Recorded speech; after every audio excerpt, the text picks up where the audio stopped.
Bismillahirrahmanirrahim. Assalamualaikum warahmatullahi wabarakatuh.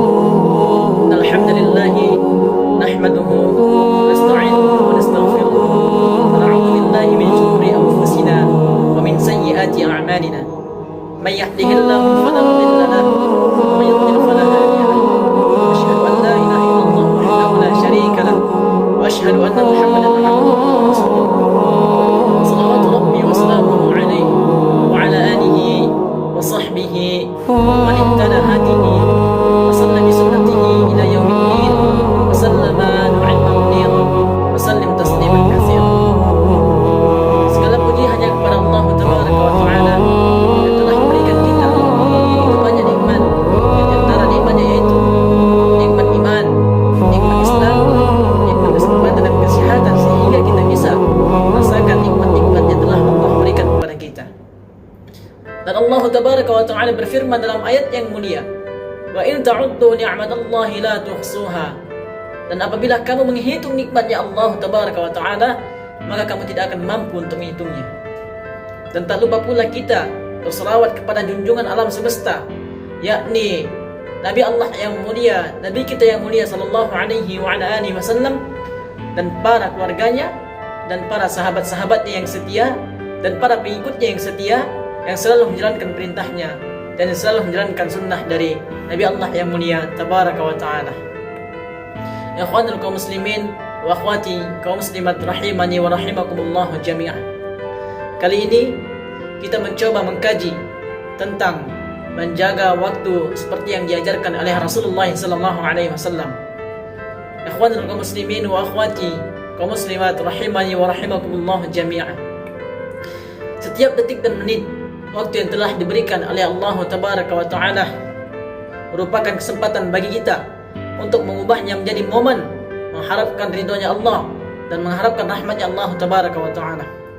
Dalam Islam, setiap muslim harus bisa memanfaatkan waktu yang mereka miliki untuk senantiasa mendekatkan diri kepada Allah Tabaraka wa Ta'ala.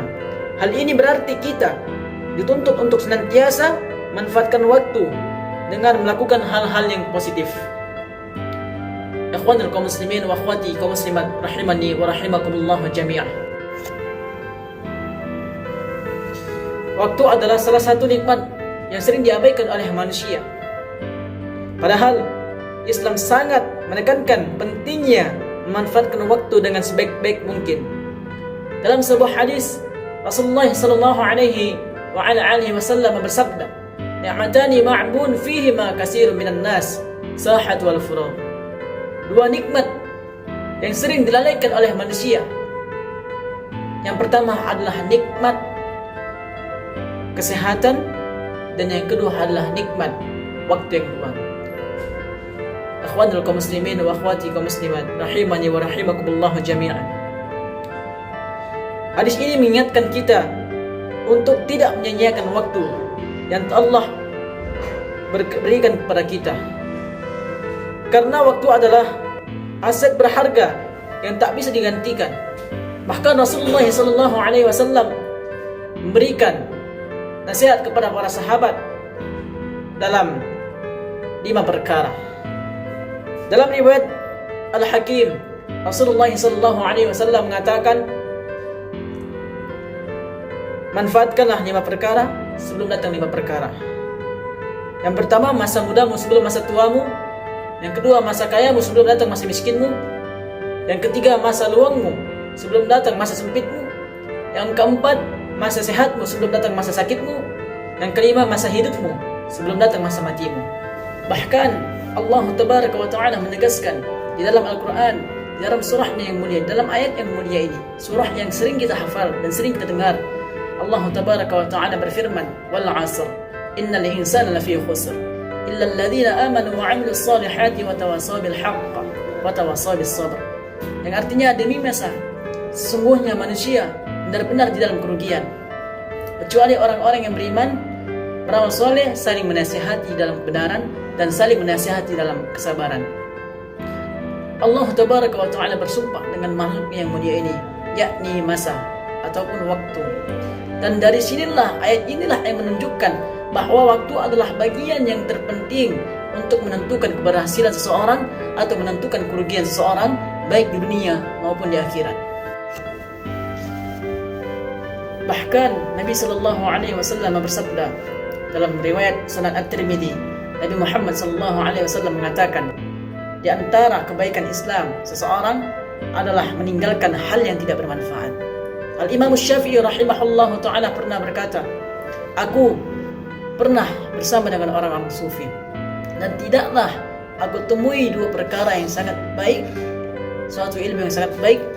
Yang hal pertamanya, mereka mengatakan waktu itu adalah pedang, dan jika kamu tidak bisa menggunakannya atau memotongnya, maka dia akan memotongmu. Kemudian Rasulullah SAW pernah bersabda dalam riwayat Bukhari dari Abdullah bin Umar, Rasulullah SAW memegang kedua pundakku seraya berkata, jadilah kamu di dunia ini seakan-akan kamu orang asing atau orang yang sedang melewati suatu perjalanan. Kemudian Abdullah bin Umar mengatakan, apabila kamu berada di pagi hari, maka janganlah kamu menunggu melakukan sesuatu di sore hari. Dan apabila kamu berada di sore hari, janganlah kamu menunggu melakukan sesuatu hingga di pagi hari. Ikhwanul kaum muslimin wa akhwati kaum muslimat rahimani wa rahimakumullah jami'an. Saya hanya mengingatkan khususnya kepada kaum muslimin untuk senantiasa menghargai waktu, karena waktu adalah aset yang sangat berharga yang tidak bisa diulang kembali, tidak bisa direkayasa. Dan oleh karena itu, marilah kita senantiasa untuk manfaatkan waktu dengan mengisinya dengan hal-hal yang positif, dengan mengisinya dengan ketakwaan kepada Allah Tabaraka wa Ta'ala dengan sebaik-baik takwa. Karena Nabi sallallahu alaihi wasallam telah berpesan tadi, di antara kebaikan seorang Islam adalah orang yang meninggalkan hal yang tidak bermanfaat.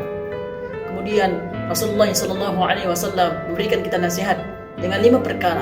Yang pertama, masa mudamu sebelum masa tuamu. Yang kedua, masa kayamu sebelum masa miskinmu. Yang ketiga, masa luangmu sebelum masa Yang keempat, masa sehatmu sebelum masa sakitmu. Dan yang kelima, masa hidupmu sebelum masa matimu. Dan gunakanlah 5 perkara ini sebelum terlambat. Ikhwanul kaum muslimin wa akhwati kaum muslimat rahimani wa rahimakumullah jami'an. Ini saja yang dapat saya sampaikan, mudah-mudahan bermanfaat buat diri saya pribadi dan para pendengar di kalangan di luar sana dan saudara-saudaraku. Semoga Allah Tabaraka wa Ta'ala memberikan rahmat yang berlimpah kepada kita. Ini saja yang dapat saya sampaikan.